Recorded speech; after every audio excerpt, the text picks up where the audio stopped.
دوستان عزیز، این کتاب است از کتب معروف اینها. کتاب الغیبه است از ابو جعفر طوسی در صفحه 282. در اینجا میگه که از عبدالرحمن از ابی حمزه عن ابی بصیر عن ابی عبدالله امام جعفر صادق قال القائم یهدم مسجد الحرام. قائم میاد مسجد الحرام رو خراب میکنه حتی یرده الی اساسه، تا او رو برگردونه به اساسش. بعض این رو که بخونید چی میگن؟ میگن نه، منظور این است که در همون حدیثی که اهل سنت هم دارن، کعبه رو میخواد بر همون شکل اصلی و اساسی که ابراهیم علیه السلام بنا کرده بود بنا بکنه. در حالی که این دروغ است. این رو الان خدمتتون نشون خواهم داد که نه، میخوان کعبه رو کلا از اینجا بکنن، از مکه کلا کعبه رو بکنن. و مسجد الحرام الی اساسی، مسجد الحرام هم خراب میکنه، به جای اصلیش برمیگرداند. و یرد البیت الی موضعه، و خانه را به جای اصلیش برمیگرداند. و چیا دروغ میگن به اهل سنت و مسلمانان؟ میگن نه، منظور این است که میخواد خانه رو بر همون اساسی که ابراهیم علیه السلام بنا کرده بود بنا بکنه. و اقامه علی اساسی، بر اساسش بنا میکنه. و قطع ایدی بنی شیبه السراق و علق علی کعبه، دستان بنی شیبه که به اصطلاح کلیدداران کعبه هستند تا هنوز هم، دستای اونها رو قطع میکنه و بر دیوار کعبه آویزان میکنه. حالا شما دیگه این امام زمان رو اسمش هر چی دوست دارید بگذارید. تشکر میکنم دوستان عزیز.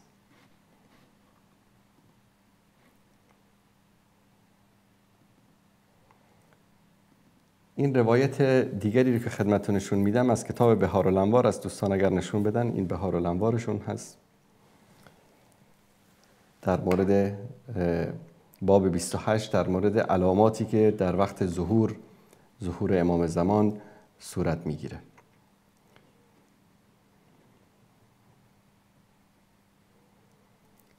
میگه که در صفحه 10 در همین باب مفضل میپرسه که ای امام، با کعبه چی کار میکنه مهدی که میاد؟ میگه که ینقضه فلا یدع منه الا القواعد التي هي اول بیت وضع للناس ببکه فی عهد آدم.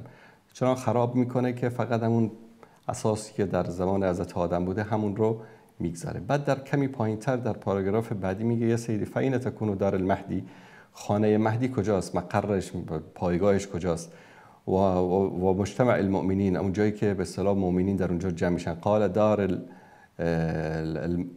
دار ملکه الکوفه، دار ملکه کوفه، پایتختش کجاست؟ دار ملکه کوفه، یعنی پایتختش کوفه خواهد بود. و مجلس حکمه جامعها، مجلس حکمش یا جایی که در اونجا به اصطلاح احکام صادر میکنه مسجد جامع کوفه است. و بیت ماله و مقسم غنائم المسلمین مسجد سهله است. مسجد سهله رو در به اصطلاح جایی که غنیمت ها رو در اونجا تقسیم میکنه. ما آز خلواتی از زکوات الویز من الغریین. حالا اینا رو خود آخوندا بیان بگن که این چی هست. در صورت این کارهایی است که آقا امام زمان وقتی تشریف آوردن انجام میدن. تشکر میکنم دوستان عزیز. یکی از کارهای دیگری که ایشون انجام میده در کتاب ارشاد شیخ مفید هم هست. دوستان این صفحه رو نشون بدن. ارشاد شیخ مفید در اینجا یکی از اعمالی که اذا قام القائم علیه السلام سار الی کوفه، میره به کوفه، میاد مساجد رو. فلم یبقى مسجد علی وجه الارض له شرف الا هدمها، هیچ مسجدی در روی زمین که شرفه داشته باشه نمیگذاره مگر اون که اون رو خراب میکنه. بعد از اون میاد خلاصه در هر جایی که میره این امام زمان چیکار میکنه؟ مساجد رو نابود میکنه و خراب میکنه. تشکر میکنم دوستان عزیز. در وسایل شیعه هم همین روایت هست. وسایل شیعه دوستان عزیز اینجا مساجد رو خراب میکنه امام زمان. تشکر میکنم دوستان عزیز. در حدائق ناظره یکی از کتاب‌های اینا از یوسف بهرانی، این رو هم در اینجا در صفحه جلد 7 صفحه 281 میگه که مساجد رو امام زمان چیکار میکنه؟ خراب میکنه. تشکر دوستان عزیز. من سریع رد میشم از این چیزا چون زیاد هست. اینم در بهارالانوار دوستان عزیز. علامه مجلسیشون این کتاب رو نوشته. مسجد الحرام رو خراب میکنه. بعد از اون 500 نفر از قریش رو میاره، گردنشان رو میزنه. وقتی که امام زمان بیاد با امر جدید میاد، یعنی با دین جدید میاد. و حکم بین الناس به حکم داوود، در بین مردم به حکم داوود. یعنی چی؟ به حکم اسرائیل، همین اسرائیلی که امروز هست در فلسطین اشغالی. به حکم اینها حکم میکنه، به قانون اینها حکم میکنه. مساجد که در روی زمین هست اینها رو خراب میکنه و برای مردم خیمه میگذاره و در اونجا مردم رو قرآن جدید یاد میدن. و چیکار میکنه؟ خیمه هایی میزنه که برای مردم قرآن جدید رو یاد بدن. چرا؟ دوستان عزیز اینو دقت بکنید، خیلی جالبه. فضرب فساطیط لمن یعلم الناس بالقرآن، یعلم الناس القرآن. خیمه‌ای میزنه که مردم رو قرآن یاد بده. حالا چرا؟ علی ما انزل الله جل جلاله، همان گونه که الله نازل کرده. فصعب ما يكون على من حفظه اليوم لانه يخالف في التألیف. فقاریایی که امروز قاری قرآن هستند، بر اینا خیلی سخت میشه در اون زمان قرآن رو حفظ کردن. چرا؟ به خاطر اینکه قرآن همان گونه که در اصل تألیف شده، همان گونه برای مردم تعلیم داده می شود. یعنی چی؟ یعنی قرآن جدید میاره. بله، در صفحه 426 جلد 52 هم در روایت 139 همین مسئله هست. در اینجا امیرالمومنین حضرت علی میگه که اننی انظر الی شیعتنا به مسجد کوفه، دارم انگار میبینم شیعیان رو در مسجد کوفه قد ضربوا فساطیط یعلمون الناس القرآن کما انزل. خیمه زدن، مردم رو قرآن یاد میدن همون گونه که نازل شده است. و اما این قائمنا اذا قام و کسر و سوا قبلته، وقتی که امام زمان بیاد و این قبله کسر رو بشکنه و قبله خودش رو درست بکنه. همینطور قدم قدم میریم تا که به اصل مطلب شما رو برسونم دوستان عزیز، که اینها اصل اعتقادشون چی هست. امام زمان که میاد دوستان عزیز در بهار الانوار، اینم صفحه بعدش جلد 52، اینجا میاد میگه که وقتی که در حدیث 200 وقتی که امام بیاد چیکار میکنه؟ اولین کاری که میکنه امام زمان که اومد، یخرج هذین رطبین قزین فیحرقهما و یزریهما فی الریح. میاد این دو نفر یعنی ابوبکر و عمر رو از مسجد پیامبر در میاره، در حالی که جسدشون تازه است. اینها رو آتیش میزنه و خاکسترش هم به باد میده و یکسر المسجد، و مسجد رو هم خراب میکنه. بعد در روایت بعدی بعد میگه که امام وقتی که امام زمان آمد و خلاصه حکومتش قائم شد چیکار میکنه؟ صفحه بعد دیواری که بر روی قبر است اون رو میشکنه، بعد رعد و برق میشه و باد میشه و خاکباد میشه و طوفان میشه. بعد از اون میدونید که جسد ابوبکر و عمر رو از اونجا در میارن. بعد در روایت 204 چی میگه؟ وقتی که امام زمان میاد اهل مدینه رو چنان قتل عام میکنه که یعنی از شهر شروع میکنه تا اطراف شهر. بعد از اون یک به اصطلاح قحط سالی خیلی شدیدی هم در اونجا رخ میده. خب دیگه همه مردم رو که بکشه دیگه طبیعتا قحط سالی رخ میده. یعنی دوستان عزیز این از جنایات امام زمان این هاست که این دلال آخوند اونجا بوی ظهور رو در اونجا احساس کرده.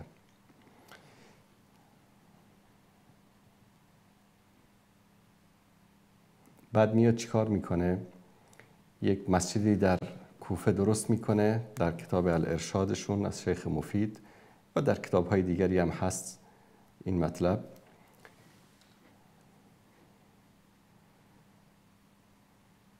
در اونجا یک مسجدی درست میکنه که ببینید سمعت عبدالله علیه السلام اذا قام القائم علیه السلام بنی فی ظهر کوفه مسجدا له 1000 باب و اتصلت بیوت اهل کوفه به نهر کربلا. میگه در اونجا یک مسجدی درست میکنه که 1000 تا در داره. امام زمان یک مسجدی در کوفه درست میکنه که 1000 تا در داره.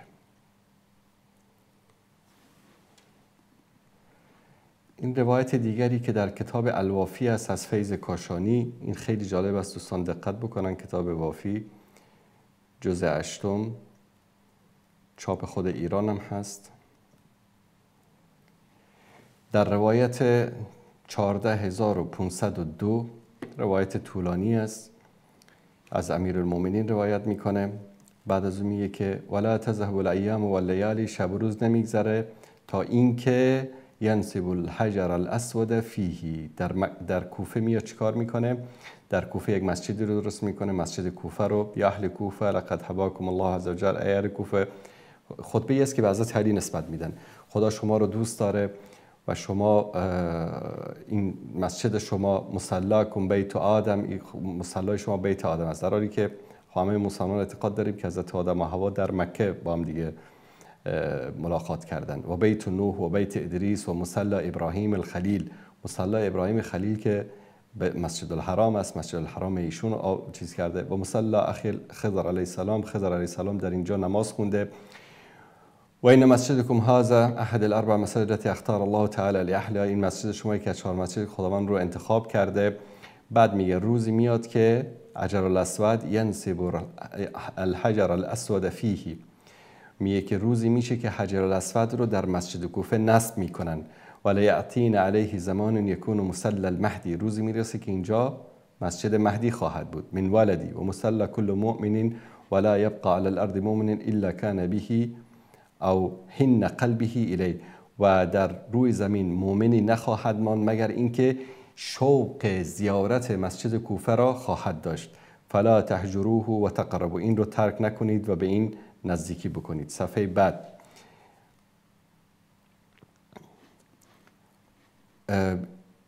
اواجتون رو بخوانید. به صلات فیه و ارغبوا الیه و قضای حوایجکم فلو یعلم الناس ما فیه من برکه لاعطوه من اقطار الارض ولو حبوه علی الثلج. میگه که اگر مردم از قضای حاجتتان را از این مسجد بخواهید و اگر مردم میدانستند که در این مسجد چه برکتی وجود داشت از همه کره زمین، ولو اینکه 4 دست و پا به طرف 4 دست و پا روی یخ، روی برف به طرف این مسجد می آمدن. پس دوستان معنی که حجر الاسود رو در اونجا نصب میکنن این است که کعبه رو امام زمان در روایات قبلی خدمتتون نشون دادم خراب میکنه و حجر الاسود رو میکنه. همون کاری که قرمطی‌ها کردن که حجر الاسود رو کندن و بردن در احسا. آقا امام زمان میاد و خلاصه کعبه رو خراب میکنه و سنگ حجر الاسود هم انتقال میده به مسجد کوفه و مردم از همه طرف میان برای زیارت مسجد کوفه، به این معنی که حج و بیت الله الحرام و همه چیز انتقال میکنه به کجا؟ به کوفه. این اعتقاد این هاست. حالا شاید بعضی از شما بگید بابا این همه میلیون ها نفر انسان از ایران شیعیان میرن حج، اینا اعتقاد ندارن به مسجد الحرام؟ بله اعتقاد ندارن. عده‌ای از عوام شیعه اعتقاد دارن، مسجد الحرام رو هم دوست دارن، کعبه رو هم دوست دارن، به طرف کعبه نماز میخونن. اینا از اصل قضیه خبر ندارن. اما اصل و اساس دین آخوندهای رافضی این است که اصل اینجا نیست، اصل کوفه هست. و چرا میرن؟ باور کنید که اگر از قبور ائمه اهل بیت در بقیع نمی بود، یکی از اینها برای حج نمی رفتن. هدف اینا از رفتن حج عمره فقط زیارت بقیع است. بقیه به حج براشون هیچ معنی نداره. یک سری شلوغکاری رو شاید در حج بکنن. خب الان مثلا به طور مثال شما در این کتاب دقت بکنید، کتاب صراط النجات هست، شیخ جواد تبریزی. در اینجا در سوال 398 چی میگه؟ کسی پرسیده موسم حج بیاد، در همون وقت اخراج خمس هم بیاد، اگر خمسشو در بیاره مالش کم میشه، نمیتونه حج بره، پس این انسان چی کار بکنه؟ خمس بده یا حج بره؟ آقای خویی در جواب چی میگه؟ اول خمسشو بده، بعد از اون اگر استطاعتشو داشت و حج براش واجب شد بره حج، و الا حج براش واجب نیست. المهم پولتو با آخوند بده، ناموستو در اختیار آخوند قرار بده، پول با آخوند بده، خمس بهش بده. حج مهم نیست، حج ولش کن، المهم پول رو باید با آخوند بده. خمسی که در اسلام خمس بر مسلمان ها واجب نیست. خمس از غنایم جنگی است. مثلا مجاهدین میرن در یک جای غنیمتی رو میارن، 20% برای الله و رسولش هست، که در راه مثل یک چیزی مثل بودجه دولت هست، مثل یک چیزی مثل خزانه دولت هست. آقا میگه که آقای خویی میگه نه، شما خمس بده، حج بر تو واجب نیست، لازم نیست که حج بری، حتی المهم خمس تو بده، چون که جیب آخوند نباید خالی بشه. تشکر میکنم دوستان عزیز.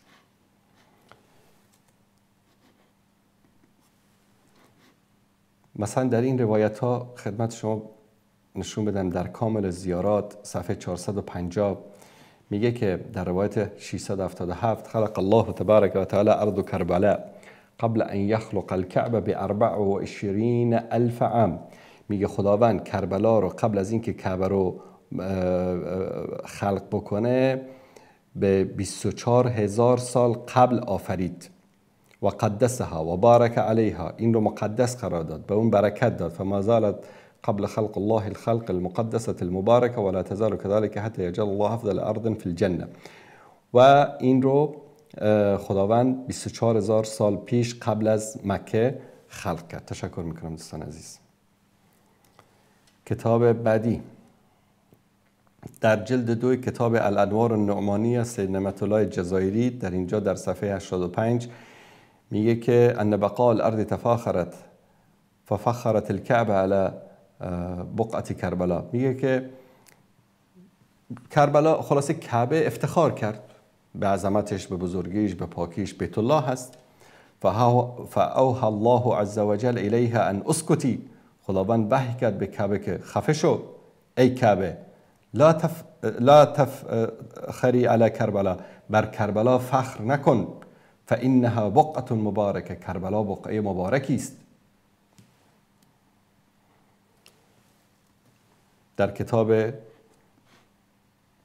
اصول 16 در صفحه 140 در اینجا هم همین روایت است که کربلا بر کعبه چی داره؟ عظمت و برتری داره. تشکر میکنم دوستان عزیز. خلق الله الارض کربلا قبل ان یخلق الارض الكعبه ب 24,000، 24,000 سال پیش از کعبه کربلا خلق شده. در اینجا هم در صفحه 328 کتاب المزار الکبیر در اینجا چی میگه؟ اتخذ الله ارض کربلا حرما آمنا مبارکا قبل ان یخلق الارض کعبه، خداوند سرزمین کربلا را حرم قرار داد، مبارک قرار داد، آمن قرار داد قبل از اینکه کعبه رو بیافریند. به چند سال؟ 24,000 سال پیش.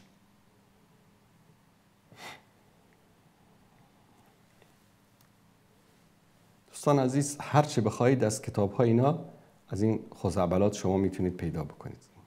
تشکر میکنم دوستان عزیز. این در مورد کربلا. روایت دیگر در کتاب کامل زیارات هست. در صفحه 450 میگه ان ارض کعبه قالت، سرزمین کعبه گفت من مثلی و قد بنی بیت الله علی ظهری، کیست مانند من، خانه خدا بر پشت من آباد شده است. و یأتینی الناس من کل فج عمیق، مردم برای حج من میآیند. و جعلت حرم الله و جعلت حرم الله و امنه فاوحى الله الیها. مکه داشت افتخار میکرد، من سرزمین امن الهی هستم و مردم برای حج میان، من خانه خدا در اینجاست و فلان از این حرفا. بعد از اون خداوند وحی کرد الیها کفی و قری فوعزتی و جلالی، خفه شو، خاموش شو، ساکت شو، قسم به عزت و جلالم، ما فضلت به فيما اعطيت به ارض کربلا الا بمنزله ابره غمست في البحر. این منزلاتی که تو در مورد خود ذکر میکنی در مقابل فضیلت کربلا مانند این است که تو سوزنی را در آب بحر به اصطلاح غوطه‌ور بکنی، چقدر خیس میشه. این فضیلت کعبه در مقابل کربلا انقدر هست. ولولا تربت کربلا ما فضلتک، اگر خاک کربلا نبود تو را اصلا فضیلت نمیدادم. ولولا ما تضمنت ارض کربلا ما خلقتک، اگر آنچه که در وسط سرزمین کربلا بود اگر اون نمی بود تو را اصلا پیدا نمی کردم. ولا خلقت البيت الذي افتخرت به، و اون خانه ای رو که تو بهش افتخار میکنی اون رو هم خلق نمی کردم اگر کربلا نبود.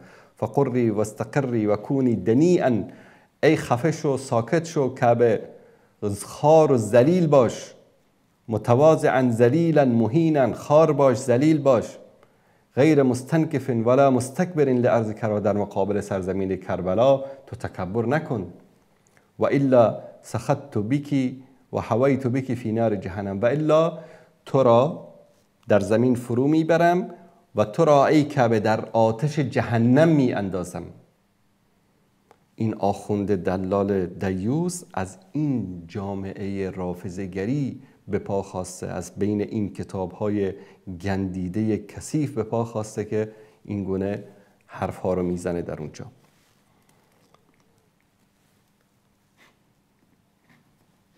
همین حرف در کتاب دیگری در بهارالانوار هست،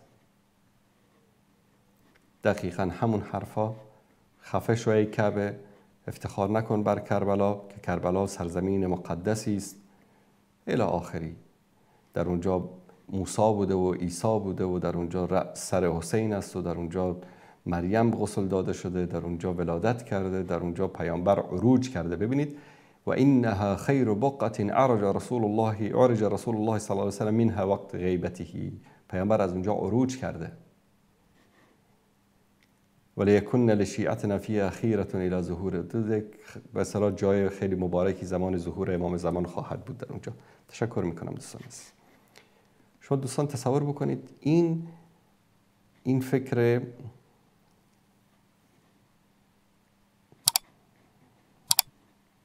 اینها است در مورد کربلا.